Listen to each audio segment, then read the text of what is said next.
Hello guys, मैं राघव आ चुका हूँ आपकी इतनी बड़ी समस्या का समाधान लेकर। सो गाइस, आज की इस वीडियो में हम लोग जानने वाले हैं कि म्यूचुअल फंड आखिर होता क्या है, वर्क कैसे करती है और इससे हमें क्या क्या फायदा होता है। ठीक है गाइस, तो स्टार्ट करते हैं। देखो, म्यूचुअल फंड एक फंड हाउस होता है जहाँ पर अच्छे अच्छे रिसर्च एनालिस्ट होते हैं, फंड मैनेजर होते हैं जो हमारे पैसे को अपने रिसर्च के अकॉर्डिंग इन्वेस्ट करते हैं और जो भी फायदा होता है वो हमें देते हैं और कुछ वो भी रख लेते हैं। ठीक है, सब कुछ हमें ही नहीं दे देंगे, कुछ वो भी रखेंगे ताकि उनका भी घर द्वार चलता रहे। ठीक है, खाली हम ही अगर अमीर बन जाएंगे तो वो क्या करेंगे, पीपड़ी बजाएंगे। सो समझ गए म्यूचुअल फंड आखिर होता क्या है। चलिए अब जानते हैं इसमें हमें क्या क्या फायदा मिलता है। देखो, सबसे बड़ा फायदा है म्यूचुअल फंड में रिस्क थोड़ा कम रहता है क्योंकि हमारा पैसा जो है डाइवर्सिफिकेशन में लगा रहता है। कैसे?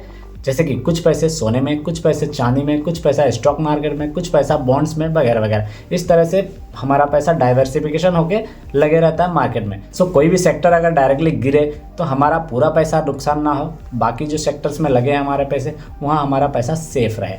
ये सबसे बड़ा फ़ायदा है। ठीक है गाइस। दूसरा फ़ायदा ये है कि हमें मार्केट का झंझट का टेंशन लेने की कोई ज़रूरत नहीं है। मार्केट ऊपर जा रही है कि नीचे जा रही है हमें देखने का कोई दरकार नहीं, क्योंकि वो देखने के लिए फंड मैनेजर है ना, रिसर्च एनालिस्ट है ना, वो लोग खुद देखेंगे, खुद समझेंगे, जो करना है वो करेंगे। हमें कुछ भी करने का दरकार नहीं है। समझ गए? सो हम चिल कर सकते हैं, आराम से रह सकते हैं, हमारा पैसा सेफ रहता है। ठीक है।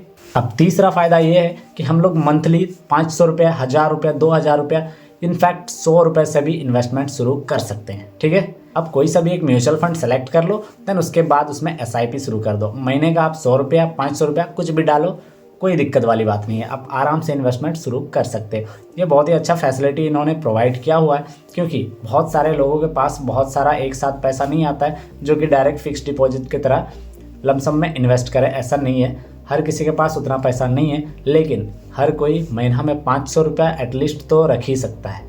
इतना तो गरीब नहीं होगा शायद से, अब होगा तो कुछ नहीं कर सकते, बट अगर आप महीने का 100 रुपया या 500 रुपया रख सकते तो आप आराम से SIP कर सकते हैं म्यूचुअल फंड में। महीने का आप 500 रुपये से SIP शुरू कर लीजिए, कोई दिक्कत वाली बात नहीं है, आप आराम से इन्वेस्टमेंट शुरू कर सकते हैं। सो ये था म्यूचुअल फंड। आई होप कि आपको समझ में आ गया होगा कि म्यूचुअल फंड आखिर होता क्या है, ये वर्क कैसे करती है और इससे हमें क्या क्या फ़ायदा मिलता है। सो गाइस, अगर वीडियो पसंद आ रही है तो please like, share and subscribe कर देना। मिलते हैं हमारे ऐसे ही किसी इंटरेस्टिंग वीडियो के साथ, तब तक के लिए बाय।